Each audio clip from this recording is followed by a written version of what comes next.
Hi guys, we're going to begin reading chapter 18 today from 20,000 Leagues Under the Sea. Chapter 18 is called Stranded.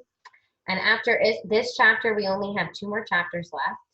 Last time we read chapter 17, which was a little bit of a longer chapter. It was about Captain Nemo discovering the South Pole, how at first they were trying to push the Nautilus through a huge iceberg above the water. And they were having a really hard time. They weren't able to get to the ice very quickly, so then he decides to go underneath the water. The only problem was they don't know how big the iceberg is or how long it's going to take, and they need to come up from under the water every few days to get oxygen back on the ship. And I believe in the chapter it took them 4 days, and they ran out of natural oxygen.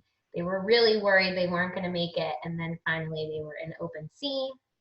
They were able to go to the South Pole, which using their instruments, they figured out they were in the right place, and they discovered or studied lots of different birds and seals. So it was a pretty good chapter. And Captain Nemo put a flag with his gold initial N and claimed the island for himself, or discovered it. So that was pretty exciting for him. So like I said, today we're going to read chapter 18. It's a fairly short chapter. And then next week we'll read 19 and 20. So here we go.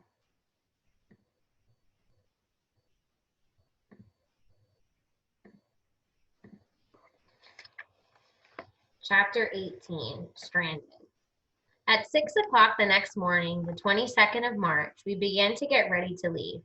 The last bits of light were melting into night. The cold was great and the stars hung low above us. Our trip began. We went down 1,000 feet and went north at the speed of 15 miles an hour. Toward night, we began our way under the iceberg. Oh, so they're going back under it from the other side. At 3 in the morning, I was woken up by a violent shock. I sat up in my bed and listened in the darkness. Suddenly, I was thrown into the middle of the room. The Nautilus, having been hit, jerked strongly. I felt my way along the wall and followed the staircase to the saloon. The furniture was all turned over. The pictures on the walls were crooked. The Nautilus was lying on its side, perfectly still. I heard footsteps and voices, but Captain Nemo didn't appear. As I was leaving the saloon, Ned and Council entered. "What's the matter?" I asked at once. "I came to ask you, sir," replied Council. "I know," Ned said. The Nautilus The Nautilus has hit something. And by the way, she's lying. I don't think she's going to right herself this time." "Are we at the surface?" I asked. "I don't know," said Council. "It's easy to find out," I said. We went over to the manometer. This tool showed us how deep we were. To my great surprise, it showed that we were more than 180 fathoms down. "What does that mean?" I explained. "We must ask Captain Nemo," said Council. "But where is he?" said Ned. "Follow me," I said to my companions. We left the saloon. There was no one in the library, the staircase, or the pilot's cage.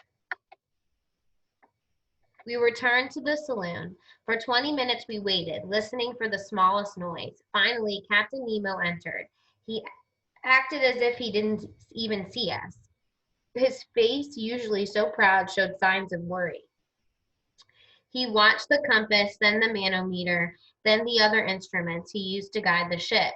I didn't interrupt him, but was glad when he finally turned towards me. "Something's happened, Captain?" I asked. "Yes, an accident." "Serious?" I asked. "Maybe," the captain answered. "Are we in danger right at this moment?" "No," he answered. "Are we stuck here?" I asked, hoping for the right answer. "Yes, we are stranded."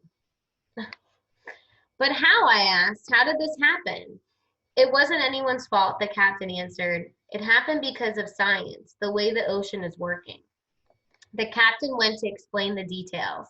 A mountain of ice had turned over. When it fell, it hit the Nautilus, causing it to turn on its side. The Nautilus was slowly rising, but the mountain of ice was rising with the ship. The ship could continue to rise until it hit the surface and fixed itself, or the ship could be crushed between the 2 mountains of ice. Captain Nemo never took his eyes off the manometer. The Nautilus had risen about 150 feet since he had first looked at it. Suddenly, we felt a slight movement. Pictures hanging on the saloon were returning to their normal position, but no one spoke. With beating hearts, we watched and felt the Nautilus straighten. A slow 10 minutes passed. At last, we have right-ins, I explained.